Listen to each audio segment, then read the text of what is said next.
पहुँचे ऋषि आश्रम में, तो इनके स्वागत में बोले ऋषि जी की राजन क्या है, आपका इंतजाम किया जाए। कल महर्षि आपको जो इच्छा बुझाए सो स्वागत करिए। कामधेनु से आवाज़ दे दिए ऋषि अगस्त पुलस्त मुनि कि ये राजा के लिए बढ़िया बढ़िया एकदम स्वर्ग से फल, ऐसा फल ले आओ जो पृथ्वी पर न हो, और खाने पीने का इंतजाम सब करा दिए। तो राजा सोम का निगाह जो था, ये याचना किए जो कामधेनु पर, तो राजा सोम का निगाह में कामधेनु गड़ गई। ठीक है ना, पक्का क्षत्रिय थे तो खाए पिए जरूर, लेकिन चलते वक्त कह दिए ऋषि पुलस्त से कि ऋषिवर अब तो हम चल रहे हैं, लेकिन मन में एक इच्छा जगती है कि आपसे कुछ याचना करें।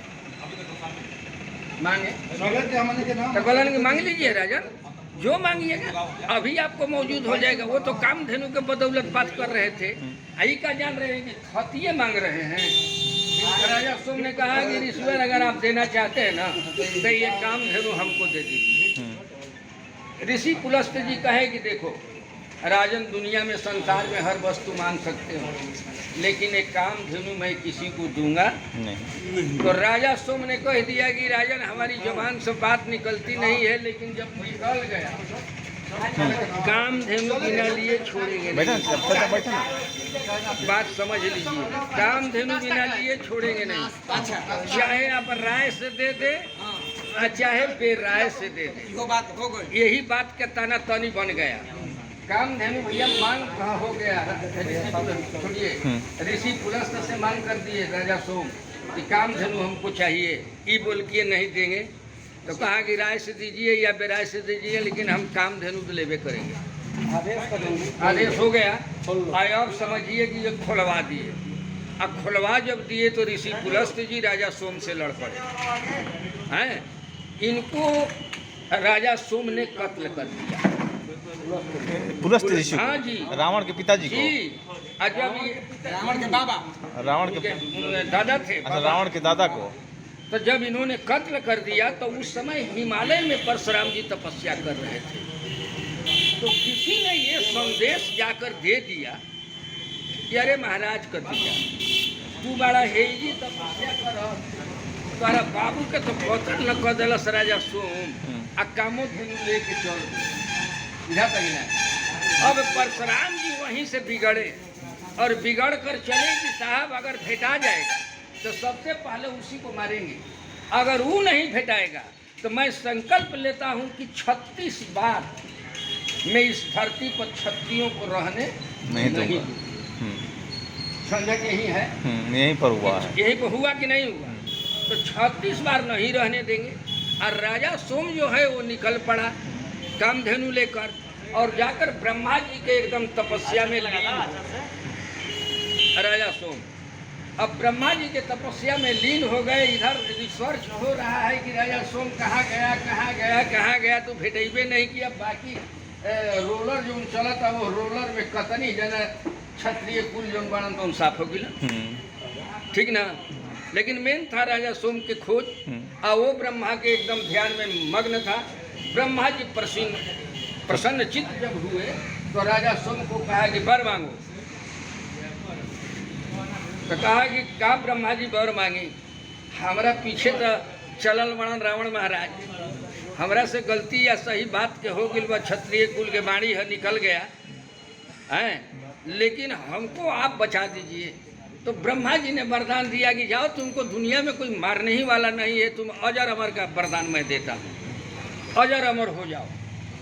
राजा सोम अजर अमर हो गए, समझ लीजिए। और जब राजा सोम अजर अमर हो गए तो भगवान कृष्ण भी परशुराम जी का साथ देना शुरू किए। आमने सामने की लड़ाई आ गई तो भाई भगवान से तो कोई बलिष्ठ नहीं है। राजा सोम लड़ने से बाज आता नहीं, क्षत्रिय था हैं। अब परिणाम हुआ कि ब्रह्मा जी को भगवान कृष्ण के पास जाकर मथुरा नरेश से आग्रह करना पड़ा कि हे प्रभु, हमरो बात के लाज राखी, हम तो एक तपस्या से प्रसन्नचित होकर एक के अजर अमर के वरदान दे दिले बनी, तो हमार तो वरदान विफल हो जाए, कि मार खा जाई तो विफल हो जाई। ऐसे एकरा के बचा दी कि हमार वरदान बच जाओ। राजा सोम का तो कृष्ण बोले कि तभी बताइए कि ब्रह्मा जी आप तो वरदान दे दिए अजर अमर का, लेकिन लड़ाई यहाँ हमारे और उसके बीच की है कि नहीं? तो वो क्षत्रिय है, डाउन हुए नहीं करेगा तो हम छोड़ेंगे? कहलन कि ये तजुर्बा हजूर हम कर न देंगे। गए ब्रह्मा जी राजा सोम से बोले कि सुना हमरो बात रह जाए और तोहरों को वरदान दे देले बने, थोड़ा भगवान के सामने नतमस्तक हो जाए, बुझा देगी नहीं? नॉर्मल नॉर्मल हो जीवे तो तोहार वरदान पक्का रह जाई अजर अमर, हमेशा तोहार कुल खानदान रही। एकरा के कोई जगत में किसी भी कोई भी क्षत्रिय कोई भी देव दानव मानव परास्त नहीं कर सकता है। तो राजा सोम बड़ा सोच विचार कैलन कि भाई हमारा पूर्वज जब बचा रहेगा, आद औलाद बचे रहेंगे, तो थोड़ा हमको नॉर्मल होना भगवान के सामने की बात है, तो क्या इसमें दिक्कत है? कहलन कि ठीक बात प्रभु, बात ऐसा हो जाएगा। ऐसा इतिहास में बताता है कि जब गुरु द्रोणाचार्य निकल गए दादा भीष्म पितामह के संघर्ष में निकले हैं, और ये जब उठा लिए शस्त्र उठा लिए गुरु द्रोणाचार्य, तो भीष्म पितामह भी शस्त्र उठा लिए। युद्ध भूमि में 3 दिन संग्राम चलता रहा। लास्ट में गुरु द्रोणाचार्य को मार खाना पड़ता, छोड़ता नहीं वो। परिणाम रहा कि वहाँ भगवान विष्णु आकर समझौता किए। कहलन कि भीष्म मान जाओ। कहलन कि मान कैसे जाए, मैं अपना धर्म गंवा दूँ? हैं, क्षत्रिय होकर रैन से भागे होकर मांस जीत न खाए, तो हम ऐसे पूर्वजों का इतिहास गंदा कर दूँ? मरे रहूँ या न रहूँ, रास्ता एक है कि ये पंडित जी हैं, ये हाथ में शस्त्र को छोड़ दें और वेद को उठा लें, हम उस समय छोड़ दें। लेकिन जब तक वेद नहीं उठाएंगे और हथियार उठाकर जंग लड़ते रहेंगे तो हम हथियार तो धरेंगे नहीं। तो वहाँ भी समझौता हुआ है। उसी तरह राजा सोम का भी समझौता भगवान कृष्ण किया, वहाँ भी हो गया। तब इसके बाद अब इनका ऐठन जाता नहीं परशुराम जी का। ये तो आवेश में थे कि हम दुनिया में क्षत्रिय कुल को संकल्प लिए थे कि 36 बार संहार करेंगे, एक बिया नहीं बचने देंगे। तो राजा सोम तो बच गया, बाकी लोग चले गए, एक वही बचा। इसलिए कि ब्रह्मा का वरदान हम लोगों का पूर्वज पाया हुआ है ना। अब परिणाम रहा कि अब ये अत्याचार बढ़ती गई, तो रावण भी सोचा कि चला अब इससे नहीं सब जा रहा है, तो चले भगवान शंकर जी का आराधना करें। गुरु मान लिए परशुराम जी भगवान भोलेनाथ, और हिमालय में जाकर तपस्या करने लगे। और जब तपस्या से भगवान भोलेनाथ को प्रकट किए तो शंकर जी कहा परशुराम अब का तारा पास कमी रह गई, तू धनुषधारी हवा है, ब्रह्म रूप अवतार अटर्निंग पावर लेके आई बड़ा पृथ्वी पर, अब का चाहता? तो कहलन कि महाराज हम सबको किए, लेकिन राजा सोम नहीं ने भेटाया, उसका वरदान हो चुका है, तो वो कैसे विफल होगा? बुझली कि नहीं? तो कहलन कि देखा भाई अब कोई के वरदान में हम हस्तक्षेप ना कर, ठीक ना, और ही कुछ मांगे तो के मांग ला, लेकिन अब जो वरदान हो चुका है तो उसमें हम कैसे इधर उधर करेंगे? कई कहा परशुराम जी की और सब कला हमारा पास देते ही, कलन कि हर कला संपूर्ण कर दिया। तो बड़ा खुश हो गए परशुराम जी। कलन कि महाराज ऐसा करिए कि आप आपको इतना तालीम दिए, इतना शिक्षा दिए, आपको गुरु मान लिए, तो हमसे गुरु दक्षिणा कुछ ले लीजिए, तभी तो हमारा विद्या सार्थक हो जाएगा। तब भगवान भोलेनाथ एक तरफ में वरदानो दलन भस्मासुर निशाना, दूसरे संहारो भी कर दिया। तो जान गिलन कि उपद्रव करे से ही मनिहन ना परशुराम जी। तब कहलन कि एक काम कर, हम तो कोई के दिहिला तो मांगी ना, लेकिन तू आरत बस कहता रहे कि कुछ गुरु दक्षिणा मांग ली, तो एक ही चीज तरह से मांगत नहीं, उहे दे दो। कहलन का प्रभु? कहलन कि शेष नाग के मस्तक पर ये धरती, शेष नाग, और उसके धरती पर 1000 फन वाले सर्प जो बैठे हैं, शेषा नाग अवतार जिनको कहा गया है, उन्हीं 1000 फन पर ये धरती टिकी हुई है। आपको अगर गुरु दक्षिणा देना हो भोलेनाथ कहे परशुराम जी से, तो 1000 फन काट कर हमको सुपुर्द कीजिए, हम 1000 फन का माला बनाकर अपने भगवान आराध्य देव का भजन करूँगा। तो जानत रहन भोलेनाथ की इनकरा से ही काम हो ही ना। आ गुरु आज्ञा उल्लंघ के जो सेवक कहलाए, कह कबीर, कहीं कबीर दास भी संत बाणी है कि गुरु आज्ञा उल्लंघ के जो सेवक कहलाए, जहाँ जाए तहाँ काल है, कह कबीर समझाए। गुरु के आज्ञा के अवहेलना ना होके के चाहिए।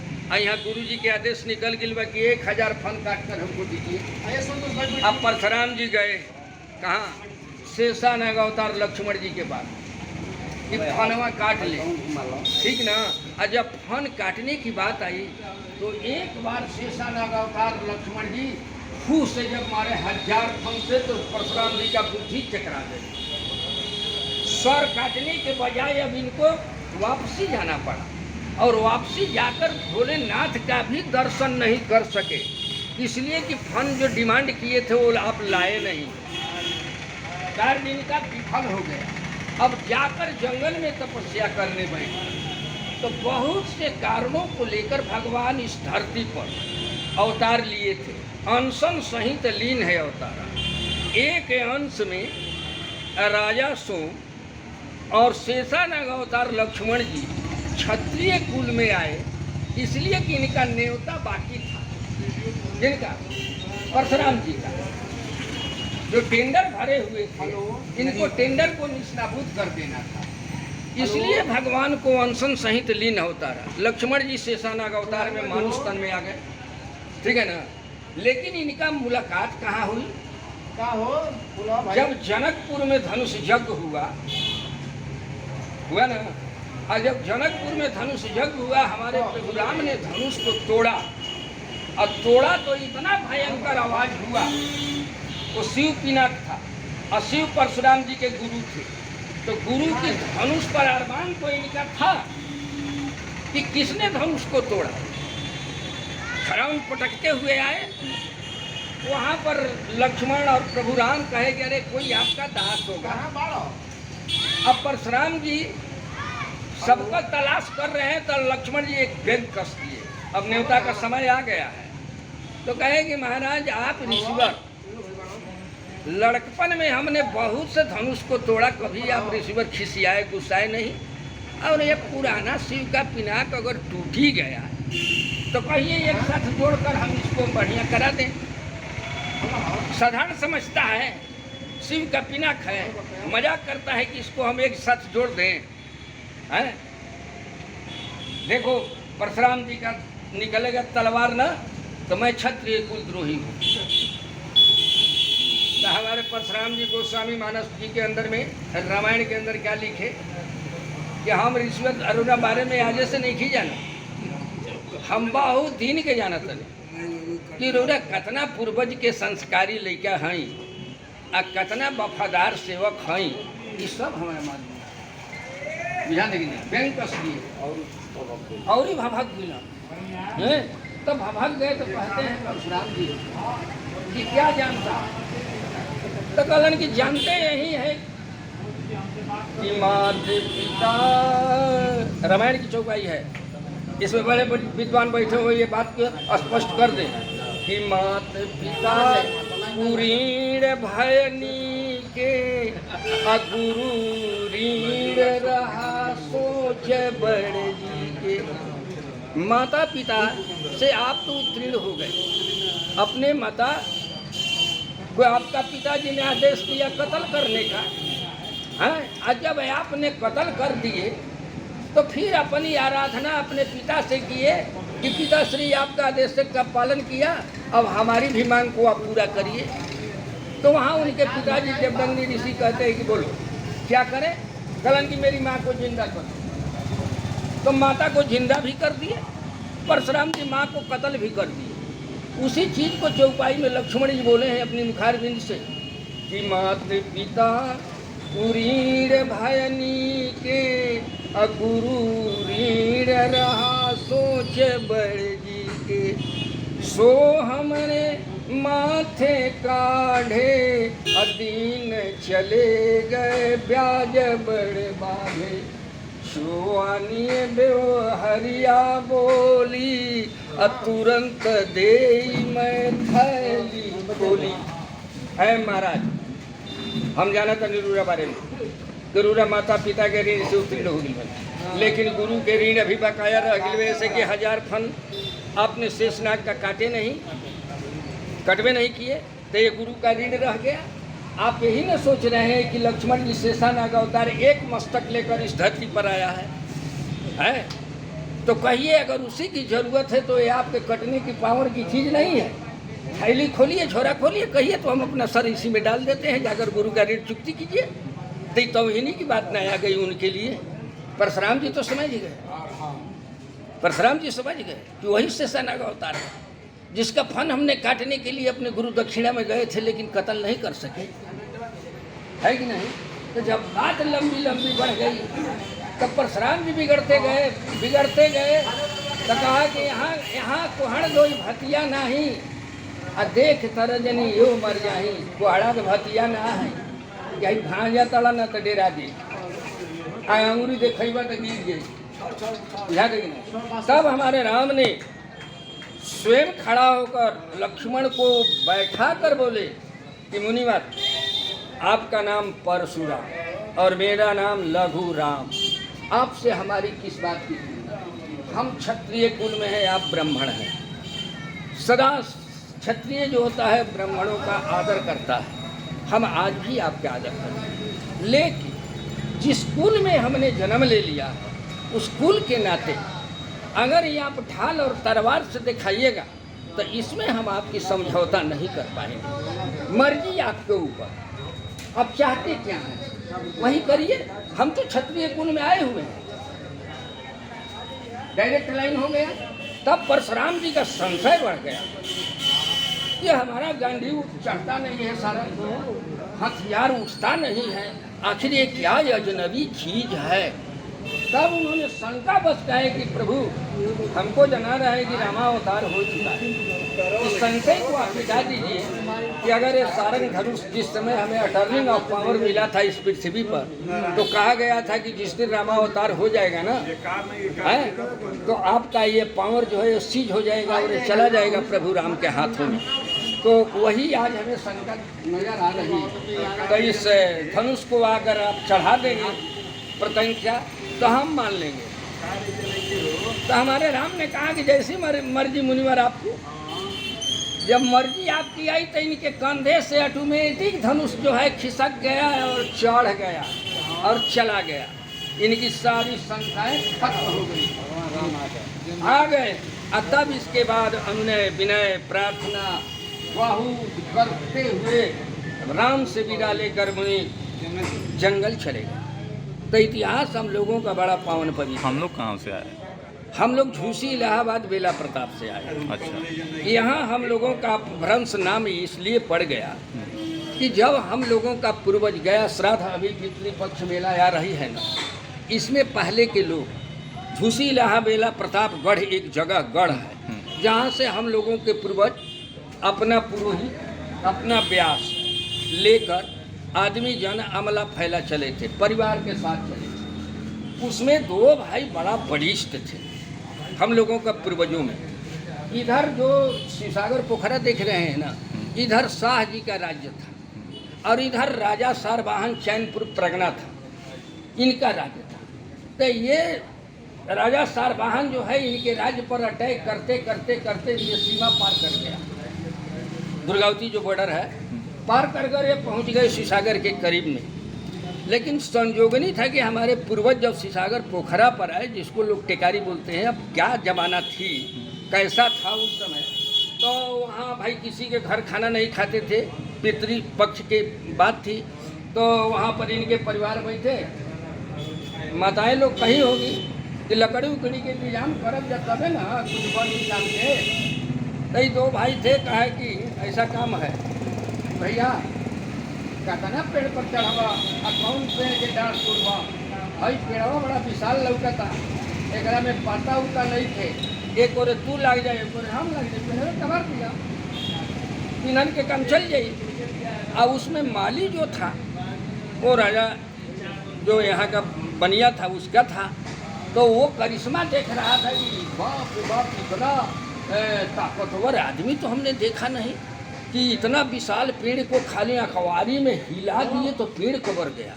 अगर ऐसे फौज इस शाह के अगर खेमे में चले जाते तो हमारा राज्य बच जाता।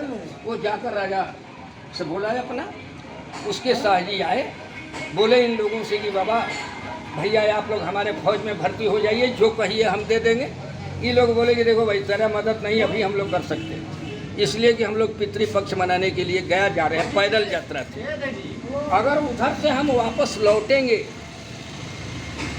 उधर से वापस लौटेंगे तो तेरा मदद जरूर करेंगे। लेकिन जब ये लोग गया श्राद्ध से वापसी लौटे, झेलम वस्त्र था, हथियार थी, और जब फिर इसी जगह पर पहुँचे तो शाह ने आया और बोला कि आप लोग हमारे पलटन में भर्ती हो जाइए। तो व्यास था ही, पुरोहित था ही, क्लास से आदमी शगुन दिखाता था कि भाई राजा सारवाहन से जंग लड़ना है। पंडित देखा तो साइड बा, तब पंडित जी कहलन कि हाँ सरकार साइड तो बा। लेकिन बहुत मॉर्निंग में जब युद्ध भूमि में निकलब जा तो जे सामने पड़ जाई ओकर कत्ल कर देवे के बाद, मारिए देवे के बाद, और उसका मस्तक पर लगा लेना, विजय श्री आपका हो जाएगा। ए भैया 4 बजे भोर में सिवाय डुमावा डुमिनिया के छोड़ के कोई निकलेला, तेनी झारे खाती निकलेला सन। आई डुमावा डुमिनिया दोनों रह सन आवत। आई लोग के साहित्य रहबे की रहे, फौज में होइए की रहन मदद में। ये लोग पूर्वज लोग निकलन और रास्ता में भेटा के दसनी है तो औरत कितना कत्ल कैलन जा, लेकिन डोम का तो इन लोगों ने, हमारे पूर्वजों ने कत्ल कर दिया। जगहिया तुम तारा यहाँ बिरजवान वाला रुका हूँ, बात समझा था ना। तो कत्ल जब हो गया और जंग चालू हो गया, अब ये लोग भागना शुरू किए हैं। अब भागते भागते जब नदी वह पार से हेल गई तो वहाँ का बादशाह बोला कि बस अब रह दी। अब आप लोग ऐसा कीजिए कि मल्हार जो गढ़ बना सबके पहले बासिंदा भी मल्हारे गढ़ तो हमने के फौज मल्हार बॉर्डर पर रखल गई। अच्छा। इधर राजा सारवाहन का राज्य था। तो वो बोला कि अगर आप लोग दिन भर में जितना जमीन घूम जाइएगा सब आपका। अच्छा। तो हमारे पूर्वज लोग एक दिन में 7 कोस जमीन का भ्रमण किए, दियारा से लगाकर, माटी से लगाकर, बैरिया से, सदोफर से, तमाम भी। और 7 कोस का बॉर्डर लाइन जब इन लोग कैप्चर किए तो ये बादशाह ने 7 कोस के अंदर हम लोगों का राज्य स्थापित कर दिया। अच्छा। हम लोगों का पूर्वजों का मिल गया, ये लोग वहीं पर रह गए और रहकर परिवार बढ़ता गया, रिश्तेदारियाँ बढ़ती गई। आज 12 भी आप जाइए नवी नगर के अंदर एक है जहाँ 60 घर हमारे सराहा है, इस समय तो सैकड़ों घर हुए होंगे। तो सराहा नाम कैसे पड़ा सोमवार? तो ये बताते हैं ना कि जब इधर से ये लोग लेकर चले तो राजा सारवाहन ने कहा कि अरे भाग भाई, फौज सौज कुल हटाओ, ये आदमी है वसन रे, हवसन कि बुढ़िया दिल बड़ा सन तो सिवाय कत्ल करब छोड़ के कुछ जमते नहीं खसन। अब उस साढ़ साढ़ कह के यही अब भ्रंश नाम में लोग हमने के सराहा कहते। अच्छा। ये राजा सारवाहन के द्वारा सराहा हो गए। लेकिन हम लोग तो हैं सोमवंशी ठाकुर, राजा सोम हमारे पूर्वज हैं, समझ गए, जिनको ब्रह्मा द्वारा वरदान मिला हुआ है। प्रेम सागर के अंदर में ये चर्चा है, ये कहानी पूरा डिटेल है। अच्छा। है ना। तो जब वहाँ आए लोग जंग के मैदान से तो देखते हैं कि खाना बनावे के कौन बात कहल जाओ भैया, चूल्हा चकड़ में डूम के मुड़ी बतौन वही में भ्रमण कर रहा बा। महिला लोग कहली कि कैसे खाना बनी, यही में मुड़िया घूमता, बुझा दे कि नहीं। तब पंडित साथ में थे, व्यास साथ में थे, बड़ा लोग पूर्वज हमारे मनाना जोनाना शुरू किए। तो डोम महाराज कहते हैं कैसे हम ना निकलब, तो कैसे निकलबा, का पूजा लेबा तो निकलबा। तो ये कहलन कि 1.25 लाख मन पिठार लेंगे, 1.25 लाख मन कौनो काला तैयार करबा, 1.25 लाख मन ले। तब कहलन कि बताओ 1.25 लाख मन पैदे ना हुई तो तोरा के पिठार हमने के कहाँ लेती। हो सकता कि आने वाले जनरेशन कुछ कमजोर हो जाए, आतना हमनी से ना सबरी बाबा। डोम के लगलन जब विनती करे, विनती करते करते 1.25 मन पर आ गए। 1.25 मन पर भी पैरवी जारी रहा। तब आके लास्ट में कहलन कि सपरी कितना ले, कहलन कि 1.25 पाव ले, बेसी ना सपरी।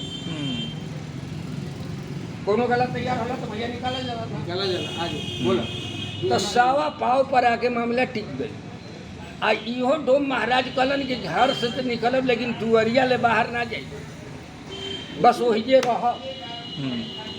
तो जौनो घड़ी हर चलत रहे बुझा था ना, वह जिस दिन कार्तिक पूर्णिमा होती है ना हैं, और उसी दिन इनका पास से 5 पास मराते हैं और वहीं गाड़ कर और दुसाध पासवान जी लोग उनका पूजा कराते हैं। अब भैया हम लोग कोई तब शर्त हमारे लोग रखे कि ठीक बता रहा कि आजीवन पूजा हमारे खानदान दी, पिठार दी, सब कुछ दी, लेकिन काम का करवा तय कहलन कि काम ये कर कि तोर कोई पूर्वज कोनो काम में जाई, अगर दिल से हमरा के मान ली तो हम ओकरा साथ में रहो। जटैया में हाँ आज भी है, हम उसके साथ रहेंगे, उसका कोई बाल बाका नहीं कर सकता है। अच्छा। वो हमारे इष्ट बन गए। तो बताइए सब लोग सब चीज़ का पूजन करते हैं, हम लोग डोम का पूजा करते हैं। सही है कि गलत है? इतिहास है कि नहीं नगीना भाई? तो हम लोग डोम का पूजा करते हैं। डोम हम लोगों के लिए इष्ट है, चाहे हम लोग जहाँ भी जाएं वो साथ में रहता है, मानते हैं, चलते हैं तो कहीं ले जाए, निकलत दुअरिया पर ले जाए हो जटैया, देखिए साथ दिया ना लागे। रात में पानी मशीन चला के चली हुई कह दिन तो ये रही मशीन में पर देखत रही है हमारा फुर्सत बा, तो वो आदमी का छाया बनकर जटैया वहीं खड़ा रहते हैं। अच्छा। लेकिन आप मानिए देव नहीं तो पत्थर, आज भी इष्ट मानते हैं, लेकिन हम लोग आज भी उनका हम कदर लोग करते हैं। जटैया माई कहते हैं उनको। देखिए अब माँ उसकी चाहे कहिए चाहे कुछ भी कहिए, लेकिन जात का वो डोम थे, उनका पूजन करने का ये कहीं यही कारण था, जो कि युद्ध भूमि में ये लोग गए थे तो उसको कत्ल किए थे, और कत्ल किए तो भाई वो पूजा लेबे करेगा, है कि नहीं? तो मान लीजिए उनके साथ कोई माई कहता है, कोई जटैया कहता है, इसलिए कि उसकी पत्नी तो खाली हो गई थी ना, तो पत्नी को भी लोग दर्जा देते हैं, मनाते हैं, जोनाते हैं, लेकिन मेन चीज़ जटैया है, उसका हस्बैंड है कि नहीं? अच्छा। हैं तो हम लोग उसी डोम बिरादरी की पूजा करते हैं।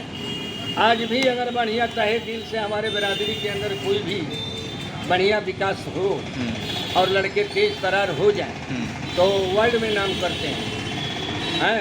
कुल इतिहास उसका बताता है कि हम लोग बहुत साफ पाक हैं।